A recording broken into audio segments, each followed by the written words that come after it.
cependant, il faut quitter la terre, car Dieu m'appelle. Depuis 1950, la date du 13 novembre vient raviver de douloureux souvenirs dans plusieurs familles québécoises.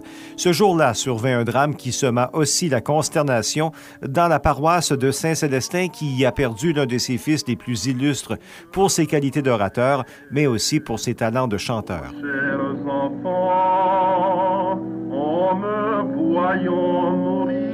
Retour sur le destin tragique de Roger Ellison. Dans les Alpes dauphinoises, un appareil de transport canadien se rendant de Rome à Paris s'est écrasé sur le pic de l'Obiou. Ce jour fatidique, un Skymaster DC-4 baptisé le Pèlerin canadien, qui faisait la liaison Rome-Paris-Montréal, heurta violemment le flanc du mont Obiou dans les Alpes françaises. Mais après plusieurs heures d'ascension, une des colonnes parvenue à 2300 mètres ne devait plus trouver signe de vie autour des débris calcinés de l'appareil. Bilan, 58 morts dans ce qui fut alors la pire tragédie aérienne de l'histoire canadienne. Parmi les victimes, 51 pèlerins, dont 14 prêtres et un prélat du diocèse de Québec. On y retrouvait aussi des laïcs que Monseigneur Maurice Roy avait invités à un voyage d'1 mois en Europe, dont le point culminant allait être 2 imposantes cérémonies prévues à Rome dans le cadre de l'année sainte. Les cercles anti-alcooliques Lacordaire allaient aussi être représentés. Le choix de Roger Ellison comme délégué allait vite s'imposer. On nous montre toujours la boisson, l'alcool, comme un élément nécessaire à la vie. Champion canadien d'un concours oratoire à 19 ans, animateur de radio par la suite, ce cultivateur de la paroisse de Saint-Célestin avait été initié dans les cercles Lacordaire en 1940.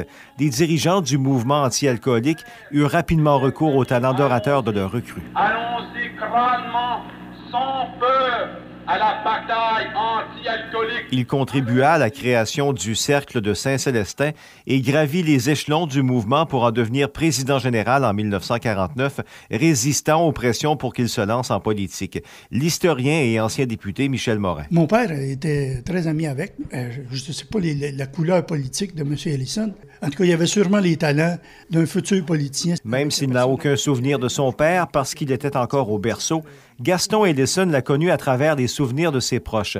Il pense que son choix était définitif. Mon père, il trouvait ça trop malhonnête, la politique, et il a refusé d'être ministre d'Agriculture dans le temps. Fait que c'est pour ça, il dit, moi, j'aime mieux les Lacordaire. Fervent catholique, Roger Ellison reçut en décembre 1949 une décoration décernée par le pape Pie XII qu'il aura le privilège de rencontrer en audience rapprochée moins d'1 an plus tard, ce tragique jour du 13 novembre où il allait périr quelques heures plus tard, à l'âge de 33 ans. Comme celle de la plupart des autres victimes, sa dépouille fut enterrée dans un cimetière canadien aménagé à La Salette, non loin du mont Obiou.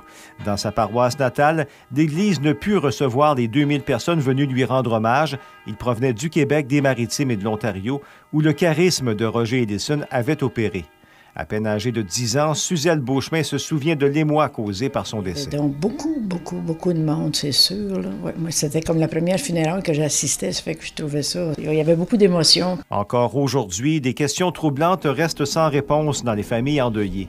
Comme plusieurs, Gaston Ellison ignore pourquoi les pèlerins sont revenus à bord d'un DC-4 de la Curtiss Reed, un appareil de mauvaise réputation, plutôt que sur les ailes d'un avion américain comme c'était prévu. C'est que c'était pas supposé d'être cet avion-là que mon père prenait. Il avait signé un billet pour s'en aller avec la TWA des États-Unis. Puis ici au Canada, il ne pouvait pas atterrir les États-Unis au Canada. L'omission par des autorités canadiennes d'ordonner une enquête judiciaire et le silence du diocèse de Québec en laissent plusieurs perplexes. L'empressement du Vatican à récupérer la dépouille d'un énigmatique prêtre italien qui se trouvait à bord, la découverte dans les débris d'une importante somme d'argent, d'objets et d'écrits insolites ont alimenté diverses théories. Celle du géographe Louis-Edmond Hamelin avance que l'écrasement résulte de détournements orchestrés par des espions soviétiques. 70 ans plus tard, force est de constater que les causes de cette tragédie restent mystérieuses.